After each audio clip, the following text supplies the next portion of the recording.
Hi, my name is Fatima Ayan Malika Hirsi, and I honor the earth through poetry. I'm currently reaching out to you from Kalapuya lands known as Dexter, Oregon, and I'm grateful for the opportunity to share an ecological history of Dallas with you. In this container, I open with my words. It's important to recognize that Dallas is on stolen land that once belonged to many people. The Wichita, Caddo, Comanche, Cherokee, and Kiowa people were just some of the original stewards of this land. But before I delve into the history of our city, I want to first drop into the present moment. I invite each of you to close your eyes. Take a deep breath in and hold it. Think of a place in the city that is outside where you feel safe. Breathe out slowly and open your eyes.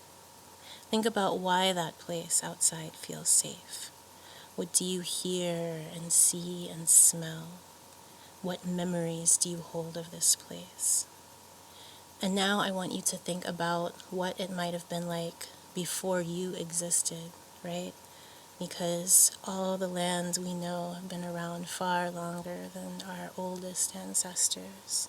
So I want you to think about the history of what you hold dear in the present and that life that it held before you knew it. Now that you have this place in mind, I want to go on a journey with you where we travel through Dallas, through the land. A name is more than mere vocabulary. Each one carries weight, remains in the air even after silence replaces sound. See how when colonizers came and found they could not take a whole body of water, they took its name, changed what was once Arquicosa into La Santísima Trinidad. Today, we call her the Trinity. Ask any old woman what they have seen and be prepared to listen. Every body of water is an elder with more stories than our short lives have time for. A body of water that once sustained whole communities is disregarded. Clear waves run red as the blood of pigs is let loose by those unschooled in the art of reverence. In the same part of the city where we forget to honor our water, lead still poisons land where black and brown children play. Waste from the old lead smelter slags up soil. Battery chips pretend to be wood chips mixed into front yard flower beds. Tarrant and Denton were named after the men who killed the land's original inhabitants, those who go unmentioned in classroom lessons of Thanksgiving. John Caruth of Caruth Haven Lane owned 21 slaves.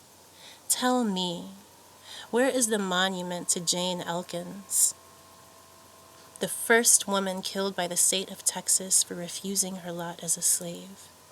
Where is the story of those who came to Dallas in chains, stolen labor bought by cold hearts in the name of industrialization? Later, when metal ties were released and we built a place made of music to find peace, even that was forgotten. The house where Ray Charles once lived on Eugene Street is quiet and trash floats across dry grass. Streets of Deep Ellum forgot how to remember how blues and jazz infused each nail and brick.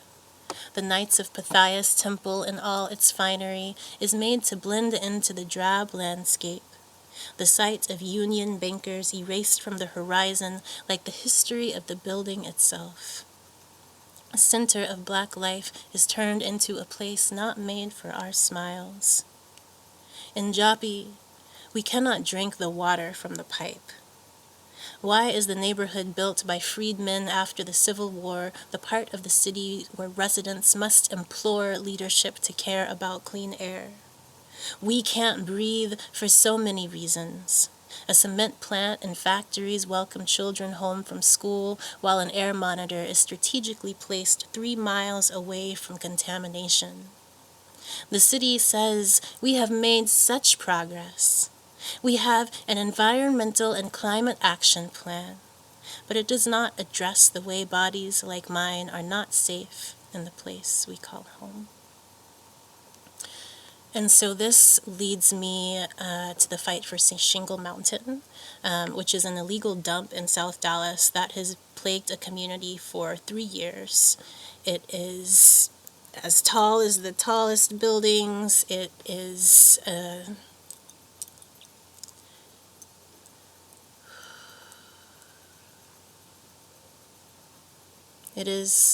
reason for silence. I urge you to support Marsha Jackson and Southern Sector Rising in the fight against environmental racism in Dallas. And this is written for them and for the people across the city who are forgotten, and for the land of the city that is forgotten. And this is for all the places that are not so shiny, that still are beautiful, that deserve to be seen and cared for. This is Poisoned by Zip Code, for those forgotten by the city. Air, from Latin, meaning field. Once there was a field. Wild things like to call it home. Dandelions rose up and dared the wind to make afternoon wishes, and blue jays cut the mornings like scissors against a thread. Crows kept watch, and cardinals played tag through trees now unused as shade from sun. If air means field, and a field is covered in waste, it means what is breathed in begins to taste like headache and tired. Feathers became heavy with the weight of ash, and so now no more bright flashes of red against green.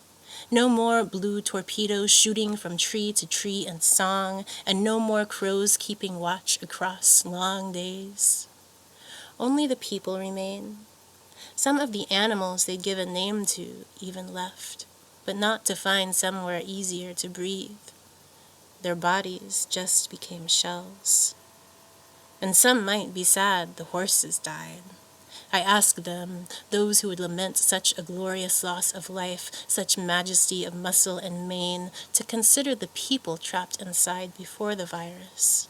How throats began to burn and bodies learned new shapes due to the plethora of medications that now accompany meals.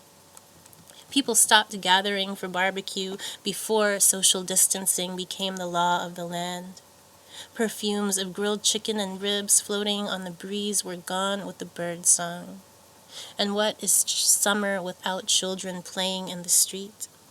ATVs and bicycles collect dust because the air, the field, cannot be trusted. The air is a choking hand around the neck. The field is an ocean that does not let anyone forget its power. Only those who have yet to encounter its might can be surprised at its transformation, at how all the land around the field no longer a field is changed. Laughter no longer cascades across front yards while neighbors become better friends. Isolation found the people around Shingle Mountain even before a virus stalked streets like plague. There is no red paint to keep them safe, no blood to be displayed above doors to make the smell of death go find another home. No, Shingle Mountain knocks on each door. It alters the lives of those it lives beside in more ways than a cloud can change in an hour. It is a reminder of the power each of us has, how if we miss the flowers of a field, it is our job to bring them back. By holding those to task who allow poison to scare birds from the sky. By crying out when a city does nothing to stop environmental racism, brown bodies forced inside, wilting, lungs no longer trustworthy.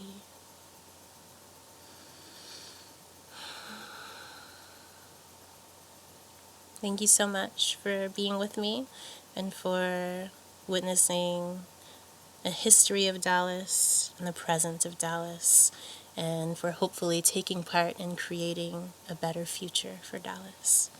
Thank you.